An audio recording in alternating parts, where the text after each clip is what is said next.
I just saw Miranda had posted a thing about how to make a windscreen. I've got a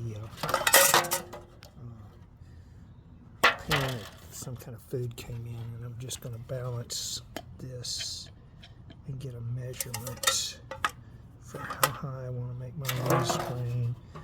And so I have cut the top off and made 2 wings, and then I will flatten that little bottom edge.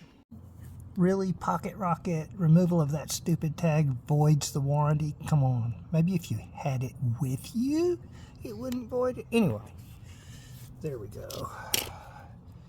There's a pot stand.